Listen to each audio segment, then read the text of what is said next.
ಅವ್ರ ಕಣ್ಣಿಗೆ ಕಾಣಿಸಿದ್ರು ಕೈಗೆ ಸಿಗದೆ ಇರೋ ಥರ ತಪ್ಪಿಸ್ಕೊಂಡು ಓಡಾಡ್ತಾ ಇದ್ದೀನಿ. ಅಯ್ಯೋ ದೇವಡ, ನೀವೇ ಕಾಪಾಡಲಿ. ಚಿಕ್ಕಪ್ಪ ಒಂದ್ಸರಿ ತಮಿಳಲ್ಲಿ ಇನ್ನೊಂದ್ಸರಿ ತೆಲುಗಲ್ಲಿ ಮಾತಾಡ್ತೀರಾ? ನಿನಗೆ ಬೇಜಾರಾಗುತ್ತೆ ಅಂದ್ರೆ ಹೇಳು. ಎಣ್ಣೆಗೆ ಸೈಡ್ಸ್ ಇಲ್ಲದೆ ಕುಳಿತೀವಲ್ಲ, ಹಾಗೆ ಬೇರೆ ಭಾಷೆ ಪದಗಳನ್ನ ಬಳಸೋದೇ ಬಿಟ್ಬಿಡ್ತೀನಿ. ಸದ್ಯಕ್ಕೆ ನೀನು ದೀಪನ ಆಟ ಆಡ್ಸೋದನ್ನ ನಿಲ್ಸು.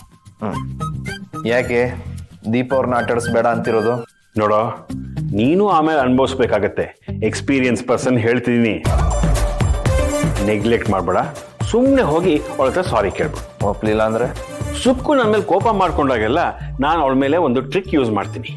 ಅವಳು ನಾಚಿ ನೀರಾಗಿ ಕರ್ಗ ಹೋಗ್ತಾಳೆ. ಅದೆಂತ ಟ್ರಿಕ್ಕು ನಂಗೂ ಹೇಳಿ, ನಾನು ಮಾಡ್ತೀನಿ. ಮೀಟಿದ್ಯಾ? ನಿಮ್ಗಿಂತ ಬೇಜಾನಿದೆ. ಬಾ, ಕಿವಿಲ್ ಹೇಳ್ತೀನಿ ಬಾ. ಕಿವಿಲ್ ಯಾಕೆ ಸರಿಯಾಗಿ ಕೇಳಿಸ್ತಿದ್ರೆ ಹಿಂಗೆ ಹೇಳಿ. ಏಯ್, ಸೆನ್ಸಾರ್ ಪ್ರಾಬ್ಲಮ್ ಆಗುತ್ತೆ, ಬಾ ಇಲ್ಲಿ ಬಾ.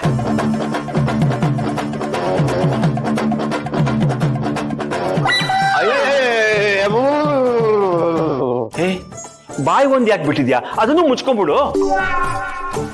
ಕೆಟ್ಟದ್ ನೋಡ್ಬಾರ್ದು, ಕೆಟ್ಟದ್ ಕೇಳಬಾರ್ದು, ಜೊತೆಗೆ ಕೆಟ್ಟದ್ ಮಾತಾಡಬಾರ್ದು. ಅಯ್ಯಪ್ಪ, ಇಂಥ ಖತರ್ನಾಕ್ ಐಡಿಯಾಗಳೆಲ್ಲ ಯಾಕೆ ಕೊಡ್ತೀರಾ ಚಿಕ್ಕಪ್ಪ? ನಾನು ದೀಪ ಅವ್ರ ಫ್ರೆಂಡ್ಸ್ ತಾನೇ. ಕಳ್ಳ ಕಣೋ ನೀನು.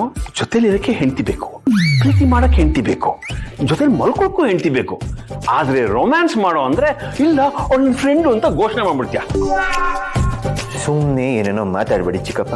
ಏನ್ ಮಾಡಿದ್ರು ಸರಿ ಹೋಗ್ತಾರೆ ಅದನ್ನ ಹೇಳಿ. ಹೆಣ್ಮಕ್ಳಿಗೆ ಮಲ್ಲಿಗೆ ಅಂದ್ರೆ ತುಂಬಾ ಇಷ್ಟ. ಅವ್ರ ಮನ್ಸು ಎಷ್ಟೇ ಭಾರವಾಗಿದ್ರು ಹಗುರವಾದ ಮಲ್ಲಿಗೆ ಕೊಟ್ರೆ ಅವ್ರ ಮನ್ಸು ಸುಮಧುರವಾಗತ್ತೆ.